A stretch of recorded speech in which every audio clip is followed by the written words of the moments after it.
পাকিস্তানের একটা phone call পৃথিবীর অন্যতম পরাশক্তি রাষ্ট্র আমেরিকাকে মুহূর্তেই থামিয়ে দিল। কিন্তু কেন?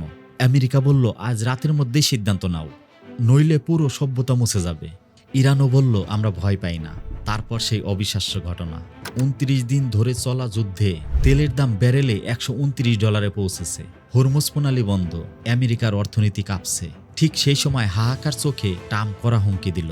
আর সেই রাতেই পাকিস্তান থেকে কল এলো। শেহবাজ শরীফ আর ফিল্ড মার্শাল আসিম মুনির, এই দুইজন সরাসরি ট্রাম্পকে বললেন, ২ সপ্তাহ সময় দাও, আমরা সব সমাধান করছি, এতেই যুদ্ধবিরতি। কিন্তু আপনি কি জানেন কেন ট্রাম্প পাকিস্তানের কথা মেনে নিল? এটা কি শুধুই কূটনীতি, নাকি ছিল এক গভীর চক্রান্ত? আসল কারণটা লুকিয়ে আছে একটা শব্দে, সেটা হলো নিউক্লিয়ার।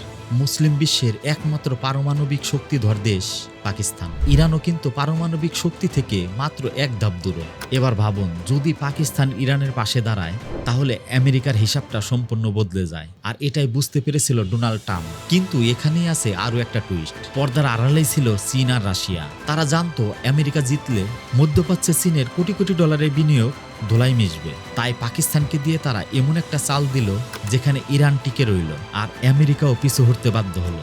এটাই বিশ্ব রাজনীতি, যেখানে সবার উপরে নিজের স্বার্থ। ১০ এপ্রিল আবার ইসলামাবাদে আলোচনা হবে, যেখানে আমেরিকা ও ইরানের প্রতিনিধিদের মধ্যে মধ্যস্থতা করবে পাকিস্তান।